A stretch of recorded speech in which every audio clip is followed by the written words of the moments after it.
Hey everyone, it's Laura, and today we are going to make watercolor book logs. I have already watercolored some paper for you, painted some paper with watercolor, whatever we're going to say.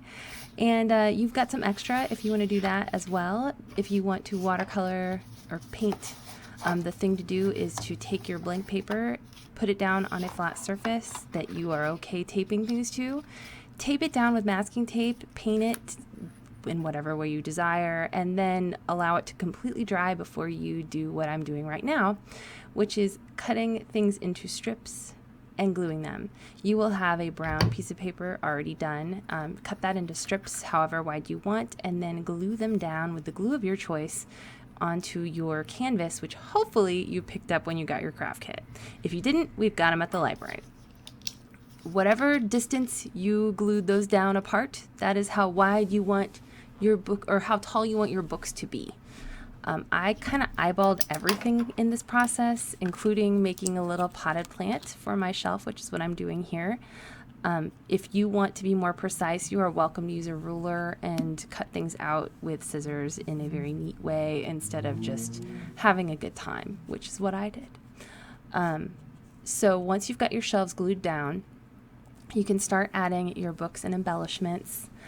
I tried to make my books wide enough that I could still write on them, but narrow enough that they still looked like rectangle books instead of squares. So whatever way you want to do that is fine. To make this little plant, I just used some green and cut out little pointed oval shapes and then just glued them on. It's pretty easy. Nothing scientific about that. If a scientist saw that plant, he would say, or she would say, that does not exist. So I just cut strips freehand for my books.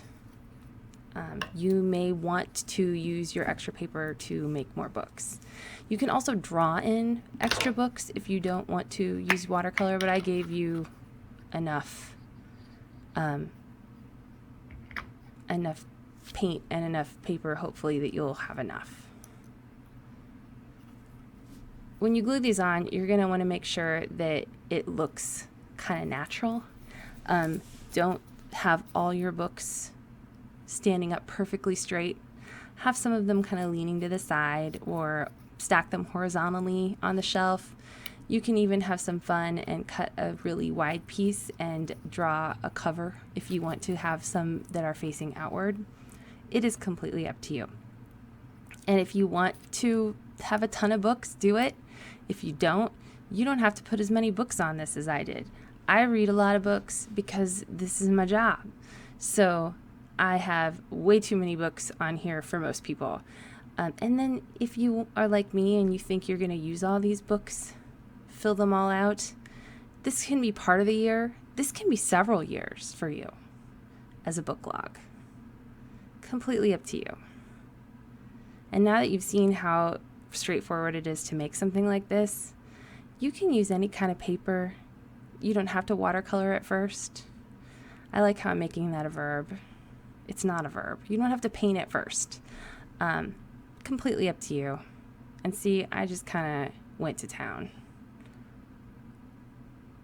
And I did not, when I started writing mine out, and you'll see mine if you have picked up a craft kit, you've seen mine. I did not fill them out in order from the beginning to the end. I've just kind of started filling them out at random. It's fun. And this bookshelf ended up almost as packed as the bookshelf that I have at my house. But that's what's fun. I tried at one point to do a Hamlet style skull on there. Like, here's the skull that I have because it's Shakespeare. Well, that failed. But you can put like a goldfish in a little goldfish bowl on here if you decide to be artsy. Completely up to you. Have some fun with this. And if you need inspiration, look at the artwork of Eric Carle. He did a lot of cut paper art. And there you go.